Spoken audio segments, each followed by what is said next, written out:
जैसे एक विशेषज्ञ, डॉक्टर विशेषज्ञ, डॉक्टर होते हैं ना पढ़े लिखे बड़े, जब देखते हैं कि शरीर में कोई रोग लग गया है तो वो पूरे शरीर को नहीं काटते हैं, वो उस रोग को काटने के लिए कोई दवा, कोई मेडिसिन देते हैं जिससे वो रोग समाप्त हो जाए।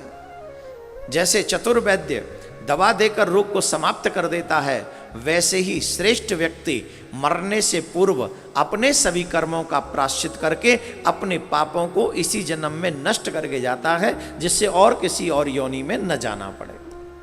ये भगवान श्री सुखदेव जी कहते हैं।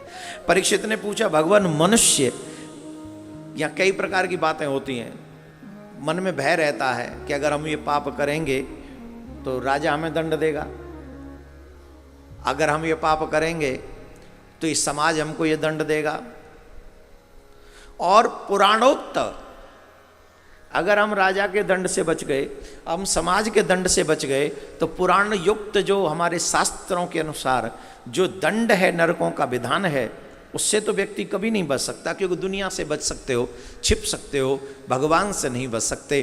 तो महाराज ये तीनों बात वो जानता है व्यक्ति, सामाजिक दंड भोगना पड़ेगा, राजकीय प्रशासनिक दंड भोगना पड़ेगा, उससे भी बच गए तो भगवान के यहाँ जाकर हमें वो दंड भोगना पड़ेगा।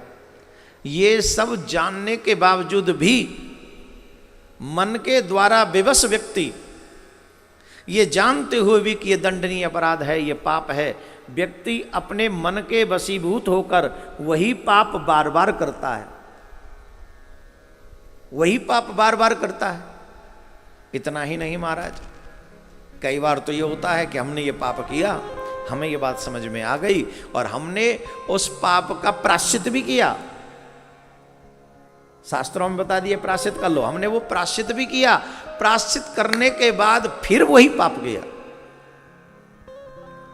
ये तो प्रायश्चित भी ऐसा हो गया जैसे एक हाथी नदी में स्नान करने गया और हाथी स्नान करके बाहर निकला और वो धूल ली और धूल अपनी सूंड में भरी और फिर से अपने ऊपर डाल लिया, तो वो स्नान वैसा का वैसा ही रहा, किया न किया बराबर हो गया। ये बात परीक्षित जी ने फिर से कही। तब श्रद्धेय श्री सुखदेव जी महाराज ने बड़ा सुंदर उत्तर दिया, समझ सको तो समझो, जीवन में उतार सको तो उतारो। श्री सुखदेव जी कहते हैं, राजन, वस्तुतः कर्म के द्वारा ही कर्म का पूर्णतः नाश होता है। ध्यान से सुनेंगे, वस्तुतः कर्म के द्वारा ही कर्म का निर्जीव नाश होता है, नाश नहीं होता, क्योंकि कर्म का अधिकारी अज्ञानी है और ज्ञान रहते पाप वासनाएं सर्वथा नहीं मिट सकती। इसलिए सच्चा प्रायश्चित तो तत्व ज्ञान ही है। जिनको तत्व की ज्ञान हो जाता है वो सच्चा प्रायश्चित कर सकते हैं। जो पुरुष केवल सुपथ्य का ही सेवन करता है उसे रोग अपने बस में नहीं कर सकते।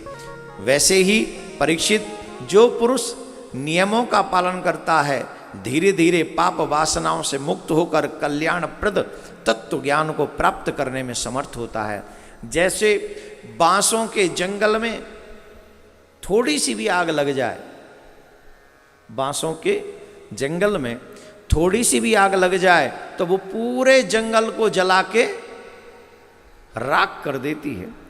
वैसे ही धर्मज्ञ और श्रद्धावान धीर पुरुष तपस्या, ब्रह्मचर्य, इंद्रिय दमन, मन की स्थिरता, दान, सत्य, बाहरी भीतरी पवित्रता तथा यम एवं नियम, इन 9 साधनों से वाणी और शरीर द्वारा किए गए बड़े से बड़े पापों को भी नष्ट कर देते हैं। यहां नियम बताए 9 साधन, वो 9 साधन व्यक्ति को करना चाहिए।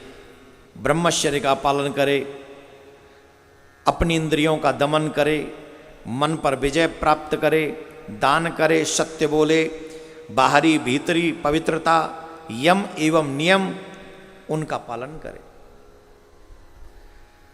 भगवान की शरण में रहने वाले भक्त जनों को प्रेम करे। देखो, हम सब के लिए एक ही मार्ग आसान है, ये सरल, बहुत सरल, सिंपल एकदम।